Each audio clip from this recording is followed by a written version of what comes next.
Alors bonjour à toutes et à tous, bienvenue sur dailyfx.fr, bienvenue au Morning Meeting. Nous sommes le lundi 20 octobre 2014, une nouvelle semaine commence sur les marchés financiers après 2 semaines particulièrement baissières sur les marchés actions et on constate ce matin qu'ils restent sous pression en dépit d'ailleurs du rebond de 4% des actions japonaises pour des raisons propres d'ailleurs à ce pays. Alors on va en parler de ces marchés actions avec notamment l'Eurostoxx 50 qui est sous pression, qui s'approche même pas des 3020 points, qui est un niveau de résistance majeur et au fond ce qu'ont fait les marchés actions suite à la séance de paroxysme des ventes de jeudi, qui laissait clairement envisager un rebond vendredi, ils ont simplement effectué ce que j'appellerais un pullback. Alors quel est le principe du pullback? Cela vient en fait conforter la phase de baisse qui a eu lieu entre le 19 septembre et le 15 octobre. Ça vient en fait donner du poids et cela laisse présager une nouvelle jambe de baisse. Par contre le timing est assez incertain. Alors ce que vous avez sous les yeux, ça me semble assez intéressant puisque c'est le principe d'ailleurs de l'analyse technique des marchés financiers, c'est d'utiliser les données de cours passés pour envisager ce que pourrait être le présent et surtout l'avenir. Je pense que ce que je vous ai préparé ici vendredi s'applique parfaitement au marché actuel et c'est d'ailleurs ce qui semble actuellement se passer d'ores et déjà depuis ce matin sur l'indice CAC 40 avec déjà une forme de volatilité réalisée assez importante. Alors justement, on va en parler aussi de cette volatilité, puisque c'était quelque chose qui se matérialisait depuis la fin du mois de juin dernier, l'augmentation très progressive des indices de volatilité implicite qui permettait d'anticiper à un moment ou à un autre une explosion de la volatilité réalisée par le marché, et c'est ce qui s'est passé sur les 2 précédentes semaines. Alors il y a beaucoup de choses à dire. Je vais répartir les éléments que je souhaite vous présenter sur le morning meeting de ce matin et l'émission Wall Street Insider de cet après-midi.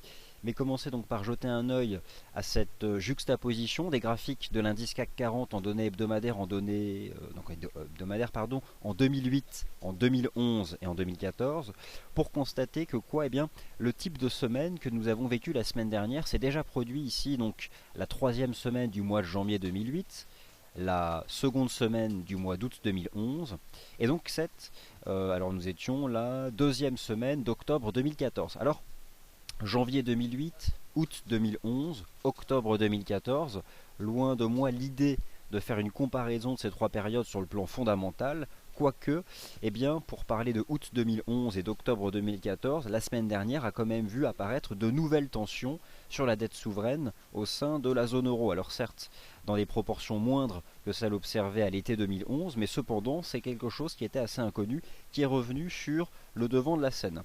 Alors les éléments fondamentaux qui perturbent cette tendance haussière des marchés actions qui faisait consensus, d'ailleurs jusqu'à l'été dernier et qui ne fait plus consensus, ces éléments fondamentaux sont rassemblés sur un papier qui est sur le site. Donc je vais vous laisser le lire puisque je ne vais pas en reparler. Mais finalement tout est bien résumé je trouve dans cet article que vous a proposé Adrian vendredi en fin de journée, insistant notamment sur la dégradation des anticipations en matière d'inflation partout dans le monde et aussi aux États-Unis, bon certes dans une moindre mesure, ralentissement prolongé donc de la croissance économique au niveau mondial et peut-être en Chine aussi.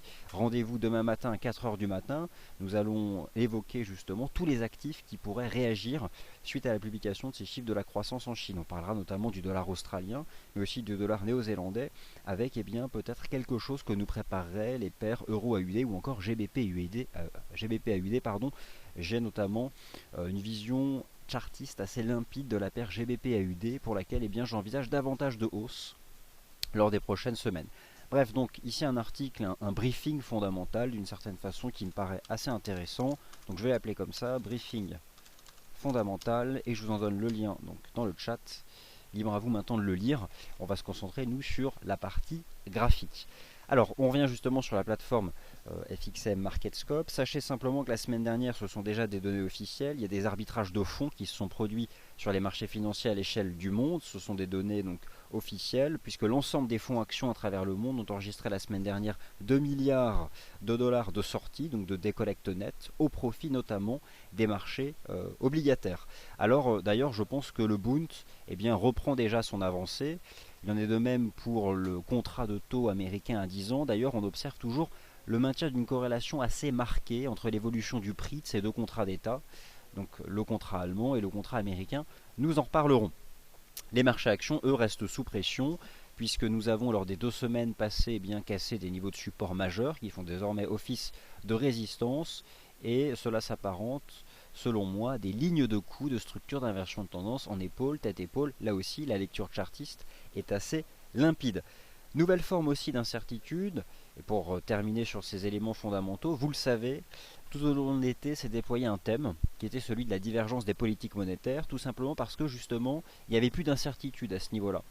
Les perspectives monétaires au sein de la zone euro étaient claires, les perspectives monétaires en Angleterre étaient claires, les perspectives monétaires aux États-Unis étaient claires. Alors, cette clarté, elle n'a pas disparu, cependant, elle est devenue un peu moins claire, justement, à savoir bien qu'il y a désormais de l'incertitude. Alors, on le voit bien encore ce week-end avec le chef économiste de la Banque d'Angleterre qui a émis des doutes quant à la nécessité d'augmenter les taux en Grande-Bretagne. Bon, cependant, la livre sterling est plutôt attractive à court terme, en tout cas depuis la semaine dernière, nous en parlerons.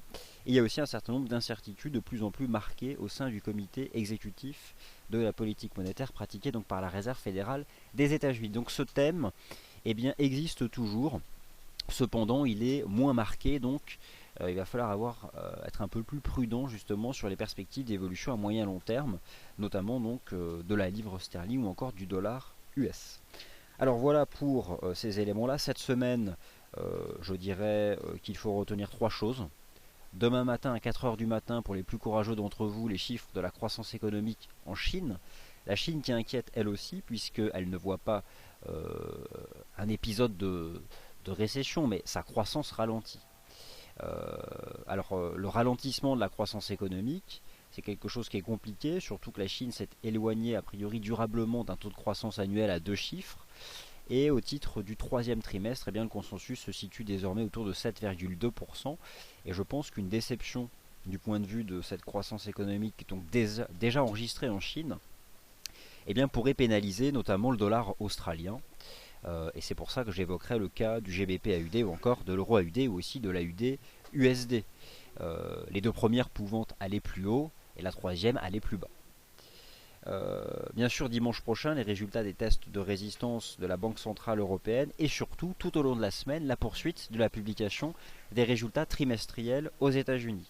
Alors aujourd'hui, nous avons les résultats de 2 poids lourds de la cote, 2 poids lourds selon la capitalisation boursière actuelle, à savoir IBM et Apple, qui publieront leurs résultats. Sachez que selon Bloomberg, jusqu'à ce matin, 81 entreprises du S&P 500 ont publié leurs résultats, 68 d'entre elles ont battu les attentes, notamment en ce qui concerne le bénéfice par action, donc la profitabilité nette. Mais clairement, on voit que ce n'est pas quelque chose qui, la semaine dernière, a attiré des capitaux. Donc, d'une certaine façon, ces résultats d'entreprise semblent non pas ignorés par le marché, mais probablement secondaires au regard de risques fondamentaux plus globaux qui actuellement se conjuguent sur les marchés financiers. Voilà donc pour l'introduction. Maintenant, on va envisager les chandeliers hebdomadaires de ces marchés, puisque nous avons depuis vendredi dernier une nouvelle clôture hebdomadaire. Je commencerai ici par ce graphique qui juxtapose les graphiques de l'Eurostoxx 50, du DAX 30 en Europe et aussi donc de l'indice parisien. Alors, quels sont, en ce qui me concerne, les éléments qui comptent? Je vais simplement me concentrer sur des niveaux de prix horizontaux. Et j'estime que l'indice Eurostoxx 50 reste sous pression, sous les 3000-3020 points, qui sont concrètement en fait la ligne de coup d'une structure en épaule, tête-épaule. Nous avons exactement le même type de configuration sur le DAX 30, avec un intérêt vendeur qui selon moi peut être ferme entre 8900 points et 9000 points. Idem sur le CAC 40, donc entre les 4000 points et les 4150 points. Ça, ce sont des choses qu'il faut garder à l'esprit. C'est un graphique que je vous présente depuis la 3e semaine du mois de septembre, bien avant d'ailleurs que les cours cassent les moyennes mobiles à 30 semaines. Une cassure que j'avais anticipée. Désormais, ces moyennes mobiles à 30 semaines sont cassées.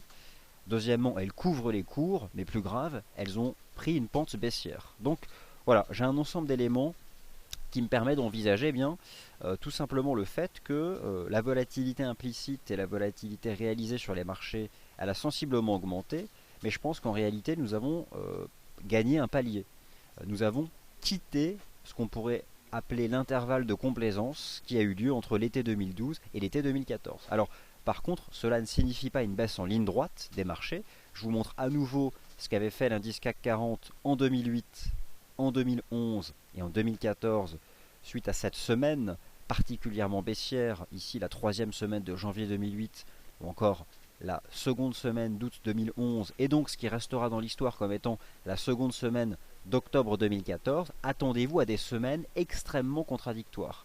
Attendez-vous à des séances extrêmement contradictoires. En clair, on peut parfaitement imaginer aujourd'hui un marché qui perd 1%, demain qui en gagne 1,5%, puis qui en repère 2%, mais même d'une semaine à l'autre, on peut parfaitement envisager une semaine où le marché en perd 3, puis en regagne 2, etc., etc. Et cela pourrait durer combien de temps? Eh bien, cela durera tant qu'il existera de l'incertitude fondamentale. Et à l'heure actuelle, l'incertitude est d'ordre macroéconomique, à savoir les perspectives de croissance économique de manière générale. L'incertitude est à nouveau d'ordre monétaire, alors que cette incertitude monétaire, elle avait au fond disparu. Eh bien, elle apparaît à nouveau, cette incertitude monétaire, puisque les perspectives d'évolution des taux d'intérêt, là aussi, font nettement moins consensus et sont beaucoup plus incertaines. Et enfin, l'incertitude est-elle d'ordre microéconomique? Bon, jusqu'alors, eh bien, on voit que là, les entreprises US ont plutôt satisfait les marchés, en tout cas depuis 2 semaines, avec donc ces 81 entreprises du SP500 qui ont publié. Le marché n'aime pas l'incertitude, et je pense que nous n'aurons pas un marché directionnel baissier, nous n'aurons pas non plus un marché directionnel haussier, mais probablement quelque chose d'assez proche à ce que nous avions vécu ici, je dirais, fin août 2011, début septembre 2011, ou encore tout au long de l'hiver 2008. Donc il va falloir intervenir au contact des niveaux horizontaux précis. Voilà donc en ce qui concerne les marchés actions, j'en parlerai un peu plus longuement tout à l'heure en allant sur des graphiques daily ou hebdomadaires. Mais laissez-moi avant tout vous rappeler l'importance des chandeliers weekly des paires majeures en dollars. Et notamment une paire de devises qui m'intéresse depuis désormais 2 semaines, dont je vous parle énormément depuis les 1,59 $. Il s'agit du câble, le GBP USD.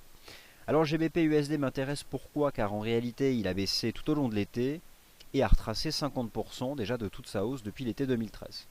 Je trouve que le GBP USD réagit extrêmement bien sur un 59, qui est une ancienne oblique de résistance, qui est désormais fait office de support, et surtout, la semaine dernière, GBP USD ne nous a pas proposé un marteau hebdomadaire, dommage, car pour cela, il aurait fallu clôturer à 1,6120, cependant, nous avons malgré tout un chandelier hebdomadaire qui m'intéresse, qui me permet de continuer à envisager une hausse en direction des 1,62 et des 1,6250 $. D'ailleurs, ce matin, le GBP USD, j'ai remarqué sur la base des graphiques intraday, dès lors que le dollar américain est acheté, nous avons là une paire de devises qui se montre particulièrement résiliente. Donc, le GBP USD est bien orienté, mais l'euro GBP, lui, a plutôt repris une pente baissière. Je pense que le GBP AUD est à nouveau dans les starting blocks. Et je vous parlerai aussi du GBP NZD qui a peut-être lui aussi repris le chemin de la hausse et qui pourrait rejoindre les 2,10. Donc il y a quelque chose d'assez intéressant sur la livre sterling en dépit des doutes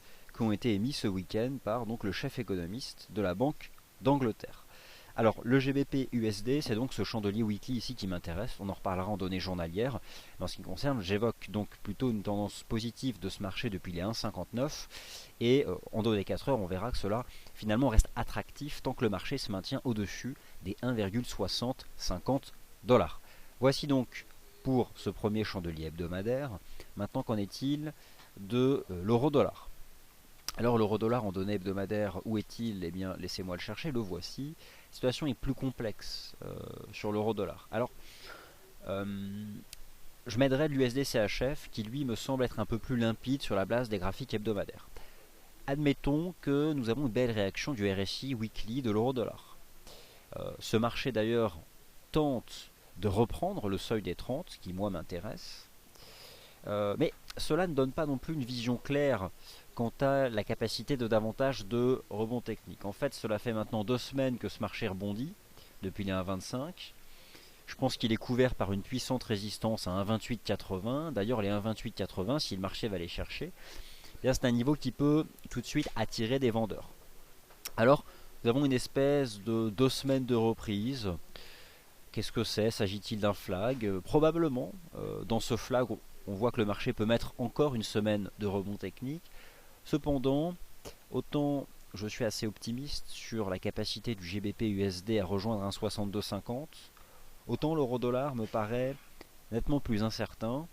Et je pense que s'il s'agissait de le vendre, il faut attendre une vraie résistance. Alors celle que j'estime être une vraie résistance, c'est quelque chose qui se trouve entre 1,2880 et 1,2950, et là aussi, ce n'est pas quelque chose qui est clair. Mais à court terme, eh bien, il me semble plutôt approprié de chercher des achats, tant que quoi, tant qu'on tient un 27,50. Pourquoi un 27,50? Eh bien, nous verrons qu'il y a une conjugaison de soutien à un 27,50, mais il faut cependant rester extrêmement prudent.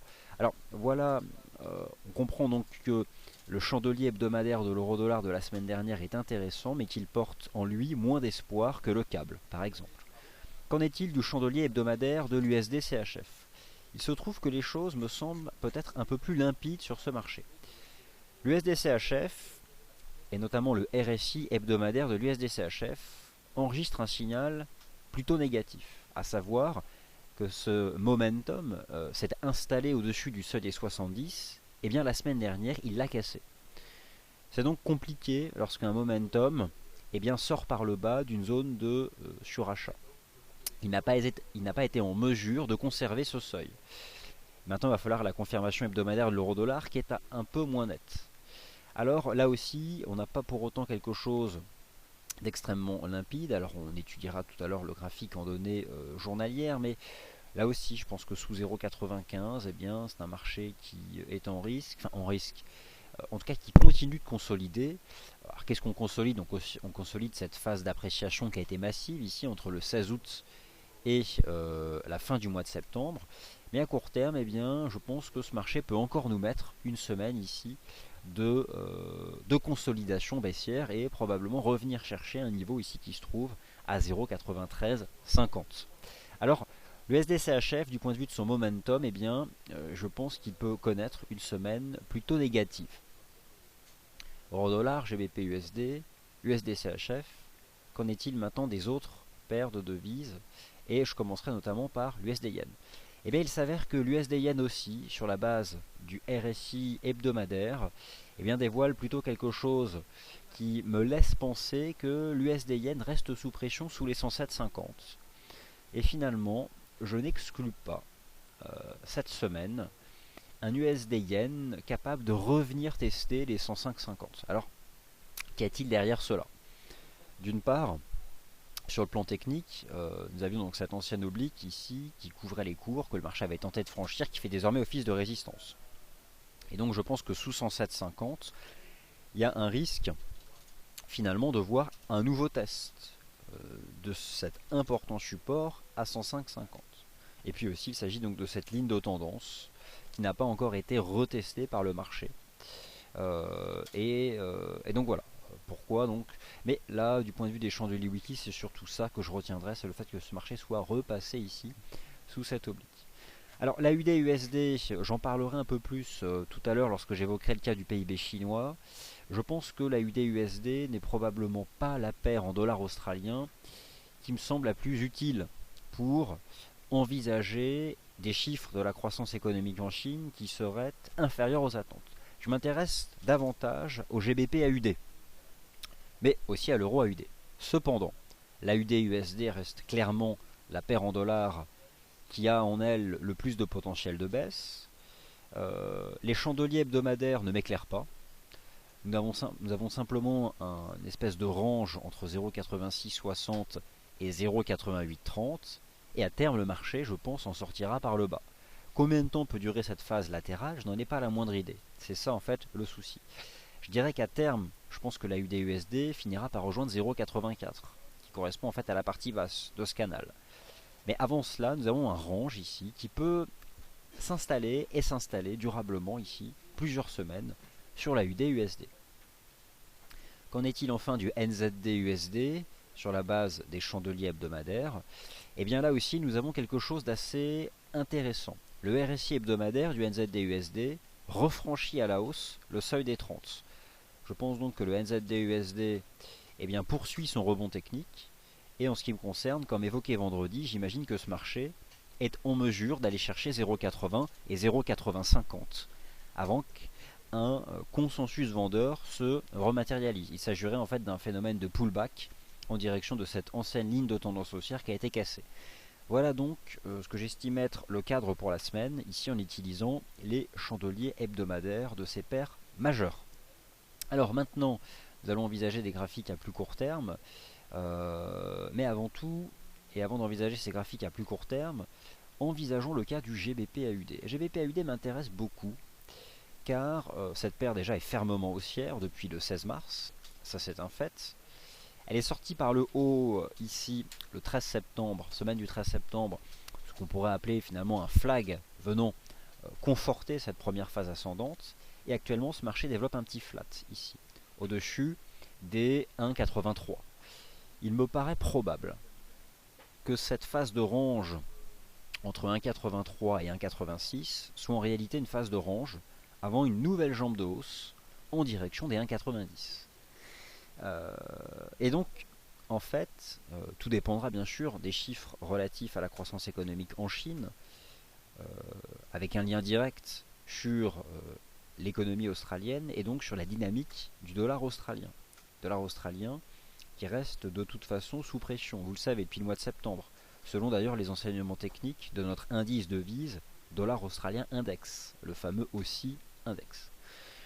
Alors on va envisager le GBP-AUD d'ailleurs, et peut-être qu'au fond il va falloir s'y intéresser la nuit prochaine à partir de 4 heures du matin avec quelque chose qui m'intéresserait entre 1,83 et 1,8330. Alors voilà, en fait il s'agissait là des graphiques hebdomadaires sur lesquels je souhaitais revenir. Maintenant nous allons descendre d'un horizon de temps et notamment passer donc sur de l'horizon de temps journalier et de l'horizon de temps 4 heures. Cette disposition graphique ici en données hebdomadaires sera disponible, je l'ajouterai dans le forum tout à l'heure. Alors maintenant on va passer sur justement un horizon de temps inférieur. Alors aujourd'hui on surveillera naturellement les résultats d'IBM, d'Apple, c'est très important, notamment pour la dynamique des marchés actions US, qui eux aussi sont dans un marché de pullback. Quel est le principe d'un pullback? Le pullback vient conforter un mouvement précédent qu'on peut considérer comme un mouvement dominant. Et donc ça c'est très important. Dès lors qu'on utilise le terme pullback sur les marchés actions, par exemple, cela signifie en fait que le mouvement actuel depuis jeudi est un mouvement qu'il va falloir chercher à vendre. Mais à vendre où ça? Eh bien c'est là où justement l'analyse technique, à travers ces niveaux horizontaux puissants, peut apporter un éclairage, ou en tout cas un bon timing. Alors commençons par les marchés actions US. En termes de niveaux horizontaux, on réalise en fait que l'indice S&P 500 semble déjà couvert par un niveau horizontal qui se situe, je dirais, entre 1900 points et 1910. 1900, 1910. Quant à l'indice Dow Jones, eh bien, il avait cassé donc cette ancienne oblique de résistance. Je dirais que le point de short parfait, ce sont les 16 600. Et donc, ça, ce sont des niveaux que je surveille. Et puis nous avons naturellement aussi des lignes de tendance alors qui couvrent les marchés.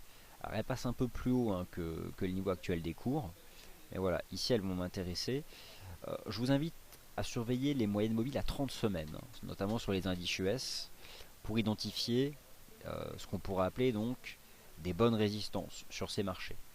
Mais regardez ici quelque chose qui peut être intéressant. Nous avons donc cette ancienne oblique ici. Voilà, nous avons aussi cet élément-là, bon, que le marché malmène à l'heure actuelle. Mais voilà en tout cas des zones qui peuvent attirer eh bien, assez vite des ventes ici sur ces marchés. Bon, résistance. Le vrai pullback sur le SP500, sur la ligne de tendance, ce serait 1930.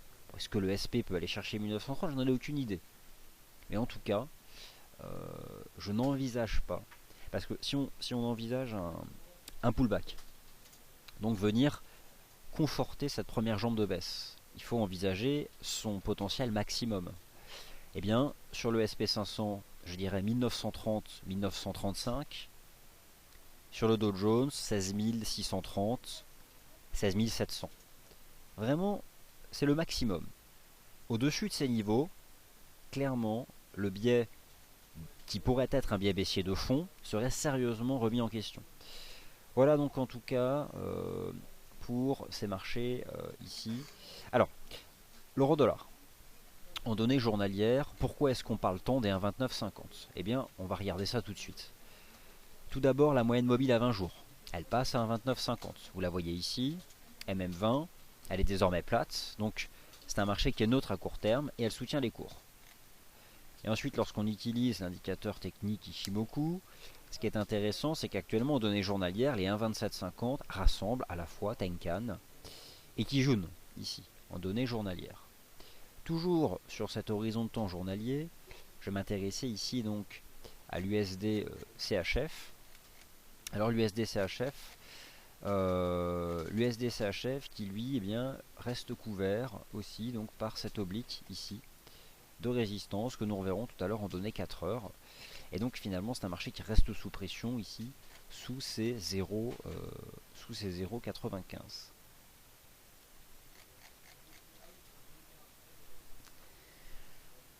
On va passer sur des charts qui sont davantage en intraday, mais laissez-moi vous rappeler ici quelque chose que j'apprécie énormément sur GBP USD, que j'accompagne depuis cette séance du 14 octobre. Tout d'abord, le niveau horizontal. Quelles ont été les étapes en fait du raisonnement? Les étapes ont été les suivantes. Proximité de ce fort support ici, à 1,5850, 1,59. Ensuite, il y a eu l'identification de cette compression chartiste, qui était confirmée par cette opposition avec le momentum, bien cadré ici par l'indicateur technique RSI. Lorsque nous étions sur 1,59, je visais 1,61. 1,61 est atteint. Je pense que nous pouvons désormais rejoindre 1,62, 1,62, 20 $. Et pour l'instant, c'est ce que semble confirmer ici l'action des prix sur ce graphique journalier. Alors, on va passer maintenant sur des charts intraday en données 4 heures pour évoquer le cas de l'once d'or par exemple, le cas des indices aussi, du CAC 40, mais surtout d'euro-dollar, des paires majeures. Et puis donc, j'envisagerai aussi la situation de l'euro CHF, du GBP AUD, ainsi que du GBP NZD. Alors tout d'abord, ici un graphique qui vient rappeler que la situation devient sacrément neutre à court terme, autant pour le dollar US que pour l'euro dollar. Ces deux marchés sont complètement anémiques, je dirais, depuis le 16 octobre. En fait, la semaine dernière, il y a eu un calme relatif sur l'euro dollar, en dépit de ce que nous pouvions observer sur le marché actions. Et voilà que l'eurodoll oscille de part et d'autre des 1,2750, sans savoir réellement où aller. US dollar index oscille de part et d'autre des 11 000 points, selon notre indice Dow Jones FXM dollar index, sans savoir véritablement où aller. Alors si je retire ici cet indicateur, on constate qu'on a toujours, je dirais, cette belle synchronisation US dollar index euro dollar, avec depuis les 1,25 un canal de reprise, et depuis ici les 11 150 points, un canal de consolidation.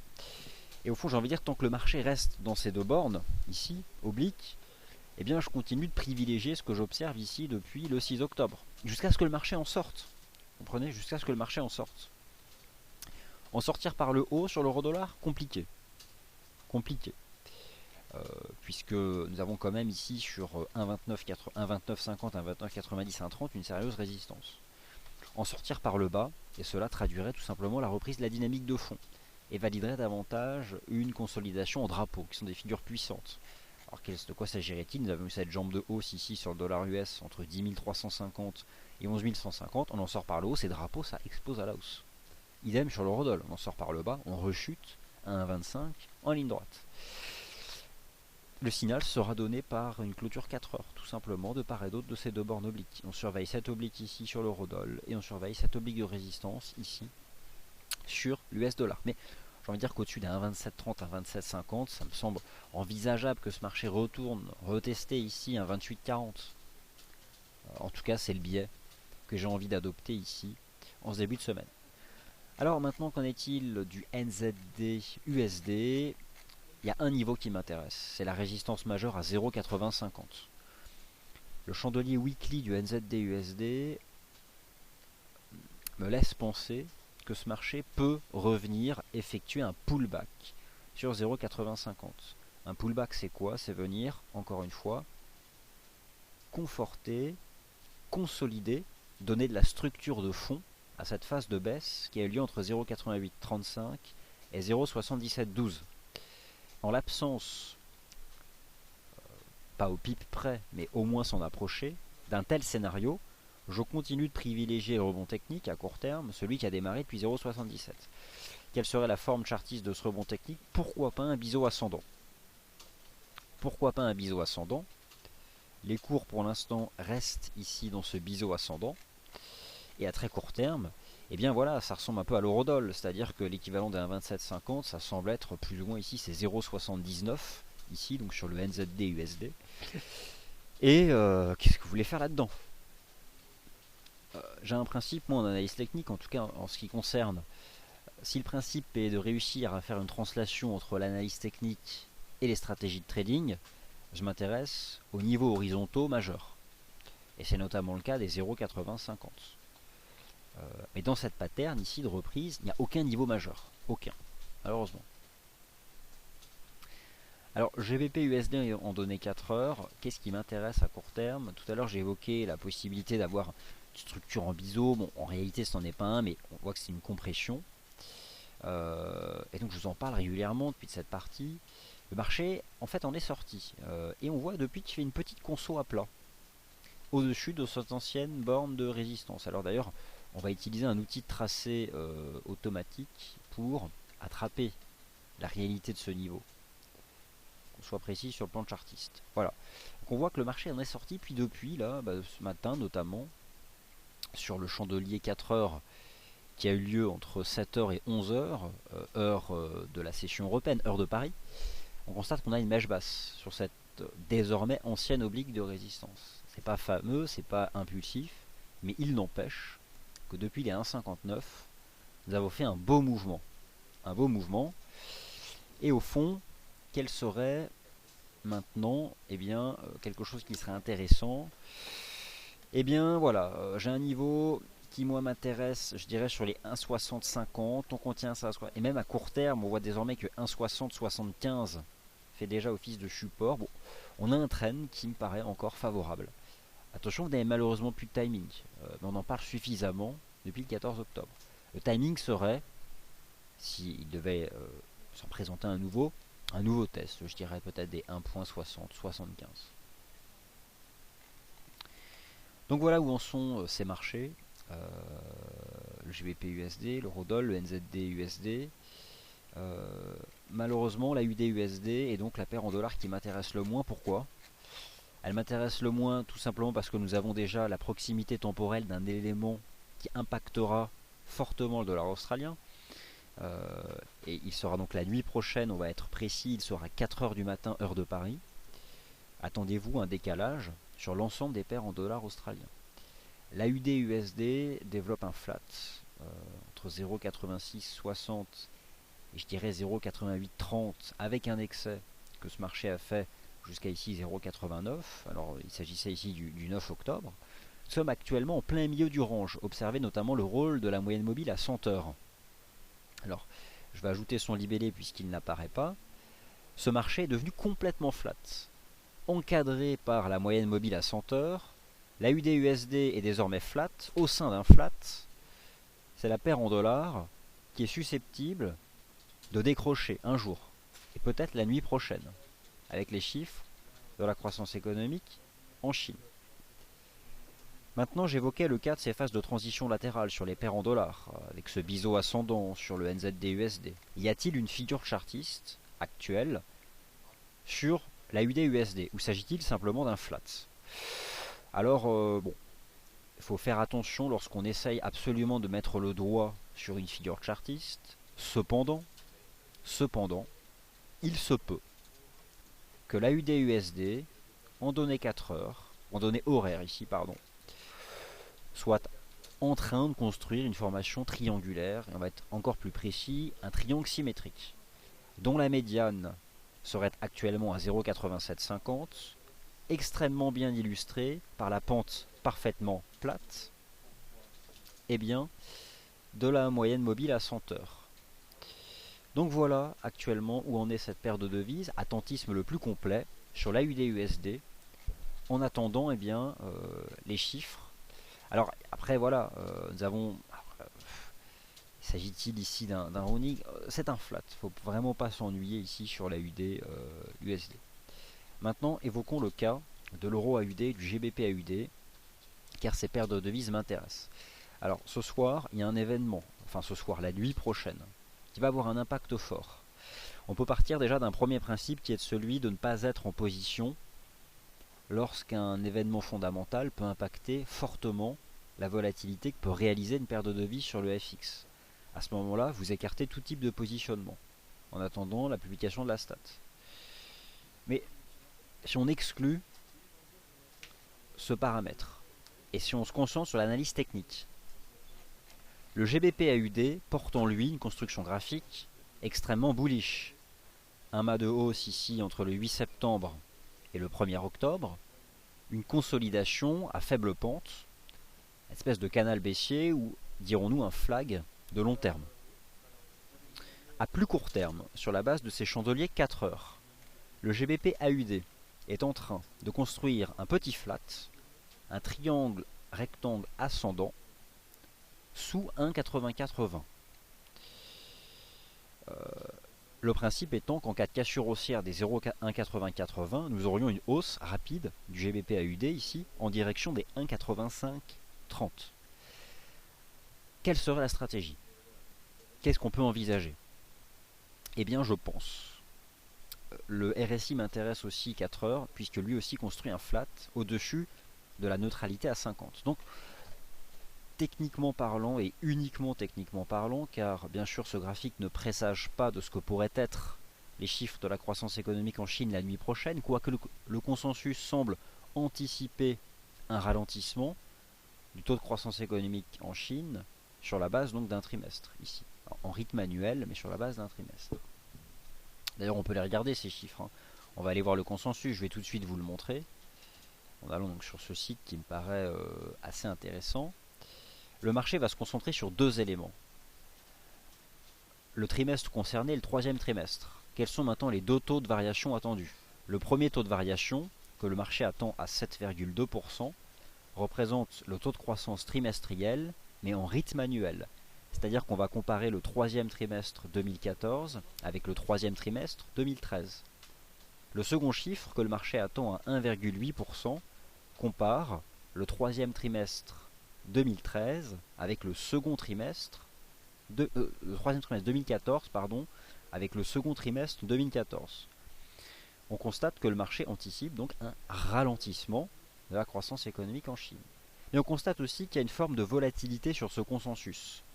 Il est, je dirais, alors la moyenne on la voit, mais certains consensus évoquent un ralentissement encore plus prononcé. D'où l'impression graphique que le GBP-AUD serait dans des starting blocks avant d'avancer davantage. Je ne sais pas ce qui va se passer ce soir. Le marché va peut-être faire une énorme rouge et tout casser à la baisse en cas d'explosion de la croissance économique en Chine. Personne ne le sait.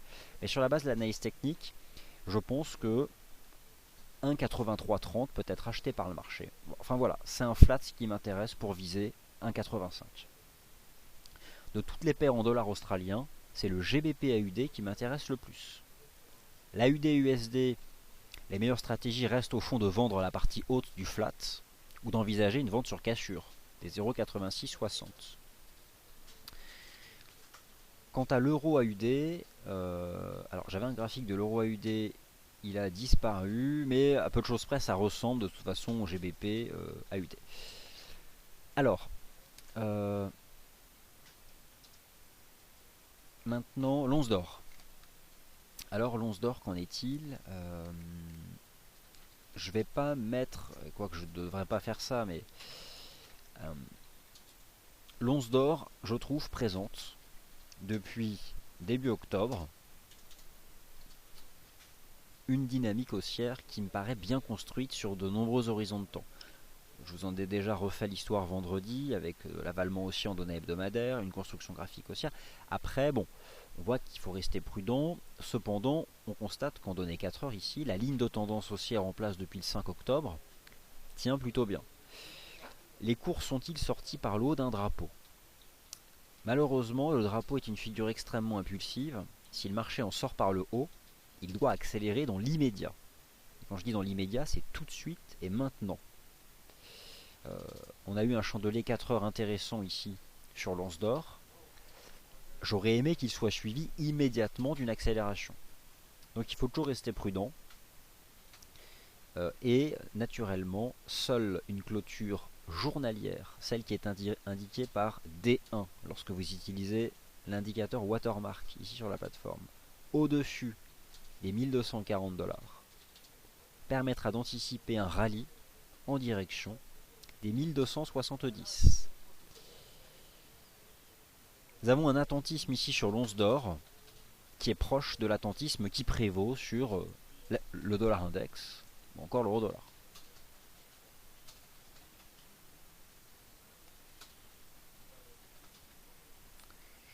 Le CAC 40 ont donné 4 heures.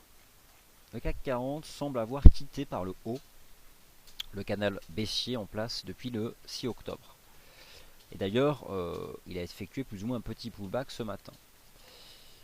Autant vous dire que, comme je vous l'ai expliqué tout à l'heure, le CAC 40, selon moi, lors des prochaines semaines, va osciller entre 3850 points et 4100-4150.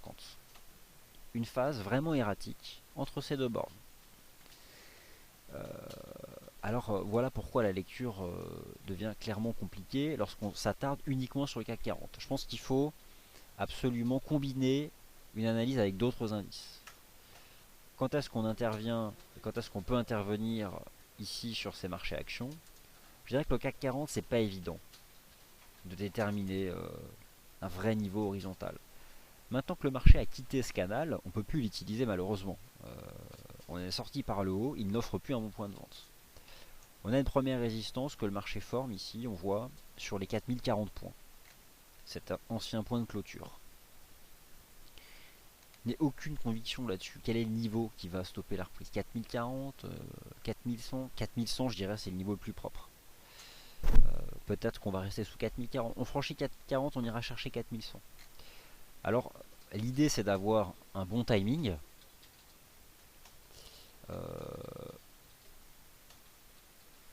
Laisser peut-être les indicateurs intraday se reprendre. Et encore c'est franchement compliqué. Écoutez, je vais essayer de...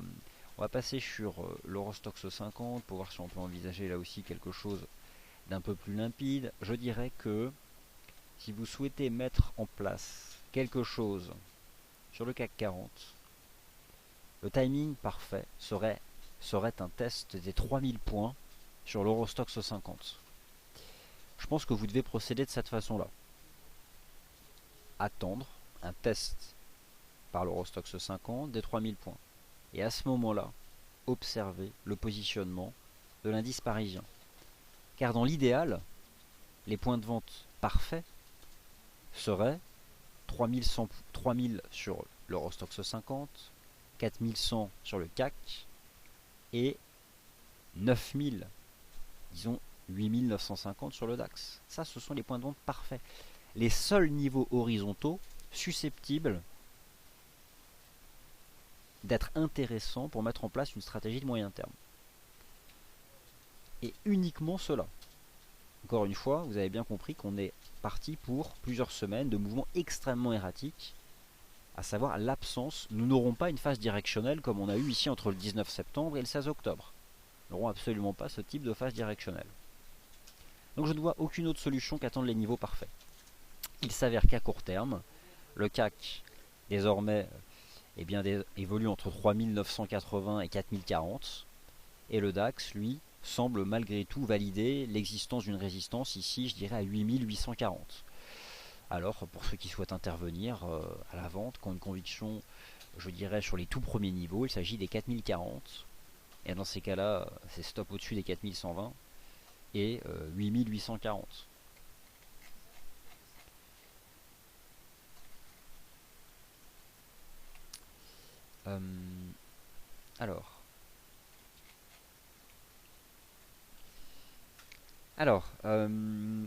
Écoutez, il s'agissait donc des graphiques que je souhaitais vous présenter. Maintenant, je vais jeter un œil à vos commentaires, envisager peut-être des actifs dont je n'ai pas encore parlé. N'hésitez pas donc à les évoquer donc dans la file commentaires, le chat.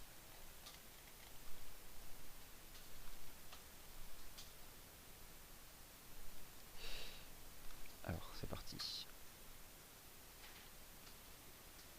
Alors, je pense que le son Alors, nous irions vers 3000 de la part. Alors, j'imagine que peut-être vous envisagez l'Eurostoxx 50. Ah oui, l'Euro CHF. Alors, il faut envisager justement le cas de l'Euro CHF. Alors, l'Euro CHF. Alors, cette paire de devises m'a intéressé ici le 16 octobre lorsqu'elle est venue tester 1,2057. Le marché retombe sur le niveau. Voilà quel est mon conseil et il sera le seul. C'est mauvais signe que le marché revienne dans la partie basse de ce canal 4 heures. Il est possible que ce marché en sorte par le bas. Et mon conseil serait de laisser trader dans le marché un ordre d'achat limite à 1,2030. Vous savez comment marche l'exécution, ce sera un marché précis. 1,2030 me semble être le niveau sur lequel un intérêt acheteur, mais cette fois-ci de fond, peut se matérialiser. L'ordre d'achat limite, quelle doit être sa caractéristique? Je dirais 1,2030, 5. Pourquoi? Car vous savez que l'ordre d'achat limite sera exécuté par le cours de l'offre, dans le déplacement de la fourchette de cotation. Notre spread actuel sur l'euro CHF est relativement étroit. Cependant, pour certains d'être pris dans le marché, je pense qu'il faut mettre 1,2035. Et le stop, c'est sous les 1,20.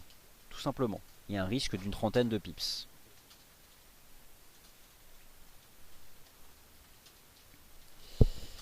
Alors, écoutez, pourtant, je parle très très fort, donc je vais avoir du mal à augmenter le son là. J'ai tout mis à fond. Alors, GBP-AUD, nous en avons parlé. C'est vrai que je vais évoquer maintenant le cas du GBP-NZD. Alors, le GBP-NZD commence sérieusement à m'intéresser. Nous avons une première jambe de hausse ici entre le 8 septembre et le 29 septembre. Nous avons fait une consolidation dans un canal. On est venu consolider cette première jambe de hausse.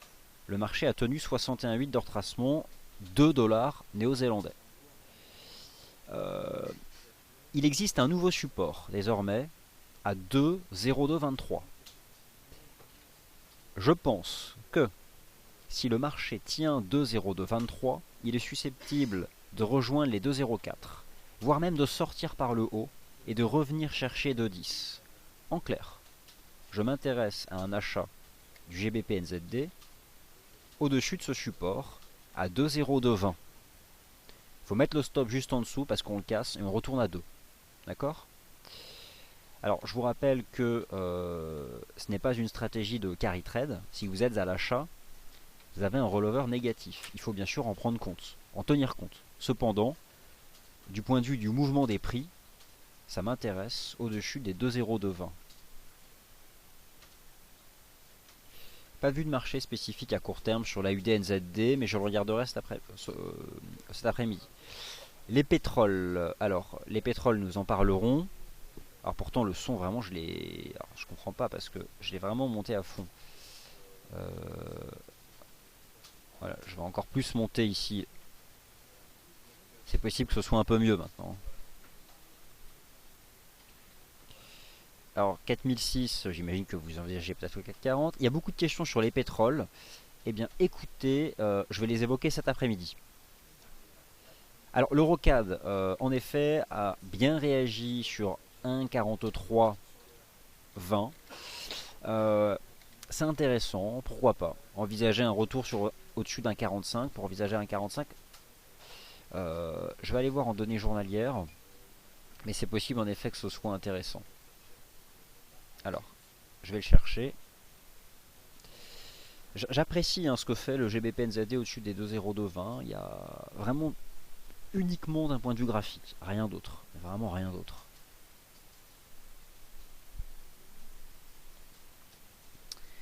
Alors, l'Eurocad. Alors, l'Eurocad, soyons malgré tout prudents. Certes, nous sommes sortis par le haut d'un canal. La difficulté, c'est quoi? La difficulté sur l'Eurocad, c'est ce niveau-là. C'est 1,45. Disons que j'aurais vraiment confiance à moyen terme si le marché franchit 1,45.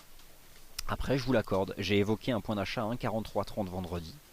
Le marché a fait 1,4323 et vaut maintenant 50 pips de plus. C'est donc intéressant, je l'admets. Maintenant, il va falloir rapidement, si vous êtes passé long, soit vous êtes en stop initial, soit vous avez ramené le stop à votre cours d'entrée, car il faut que le mouvement aille suffisamment vite désormais. Euh, Donc ça, je pense toujours que tant qu'on tient c'est un 43,30, ce marché peut en effet rejoindre un 45.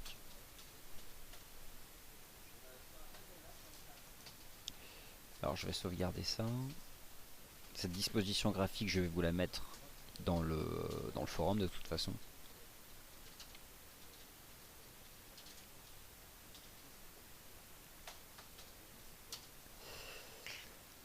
Alors, Z-Trader, je ne sais pas comment vont sortir avec les Latent Impact sur le dollar australien. Je me contente là d'observer vraiment plutôt la partie technique. Alors je pense que les contrats de taux souverains, notamment de l'Allemagne et des États-Unis, vont encore être achetés.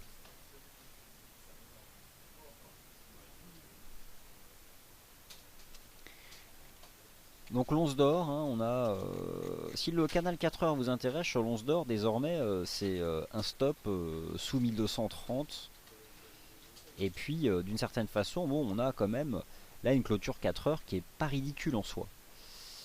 Plus qu'un flag, j'envisagerais un petit drapeau ou un petit biseau. Bon,